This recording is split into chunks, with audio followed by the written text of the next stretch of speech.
we have to be very clear what this interim government can do and what is expected out of a government that is coming after the democratic transition.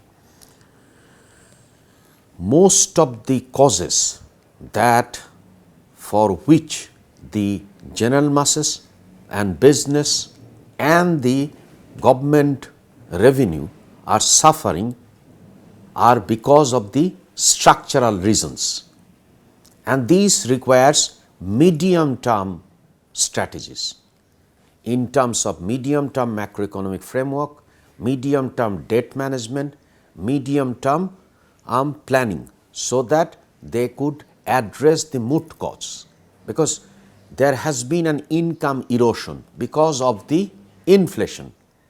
So, what it requires, Bangladesh case suggests that we would have lessened the poverty if there is employment creation, or if the wage growth goes above the inflation growth. But what we have observed that the deposed regime left the current government with a precarious situation where inflation is high, but there has not been any increase in real wage. So, which means there has been an erosion of income, and it does not really had affected only the low income group, it has affected most of the citizens, and that is why we see that income erosion has affected disproportionately, and that is why we see that middle income people has gone down to low middle income people, low middle income has gone to poor, and there are estimates that suggest that poverty might go up. So, given that situation, so which is structural in nature, that cannot be addressed by an interim government.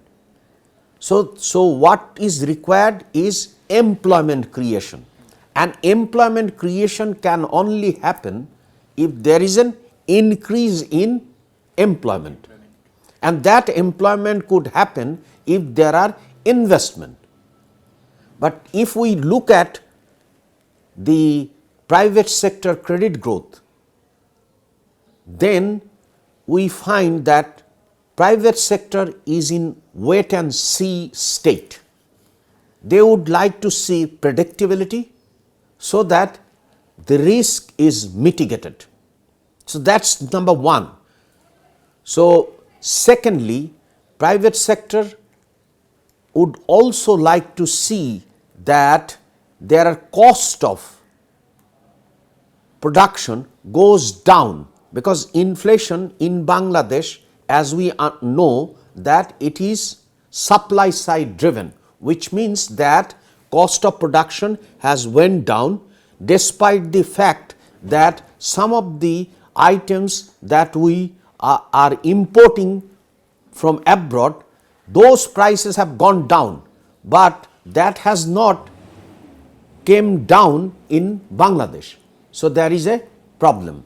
Secondly, even where we produce domestically, that has not tallied between the farm gate price and the retail price. And thirdly, which is most importantly, that there are issues that could have been policy oriented, which could have lower the prices. Particularly, the government is yet to address the oligarchic practices, because the July uprising, one of the major reason was that how the government would manage the oligarchic practices, because they say, for example, we have seen that sometimes the egg prices, they colluded and they maintained the price very high, despite the fact farmers or poultry are getting lower prices. So, these three things has not taken root. On the contrary, because of the high inflation, so the government has to pursue a contractionary policy, which means that interest rate has gone to 10%. Effective interest rate would be 16 to 17%, which would not really invite private sector to invest because of the cost of fund. So what we see that there has been a decline in inflation, but the desired level has not been there. So there is a mismatch, despite the fact in some cases, or rather most cases, the global commodity prices have come down. So what is required is a structural reform, and that requires not only reform in terms of oligarchic practices, also reforms that would allow, say for example, energy prices to come down. Yes, government has reduced a certain amount of energy prices, domestic prices, but that's not enough. And the government can reduce more. Say for example, we have been talking a lot about reviewing all those energy contracts and do away with the not required capacity payments. But we have not seen that review has taken place, and that has provided a practical solution to availability of the low cost energy which is required for farms. So that has not been there. For more updates, follow us on Facebook, subscribe our YouTube channel, get the latest update on www.daily-sun.com.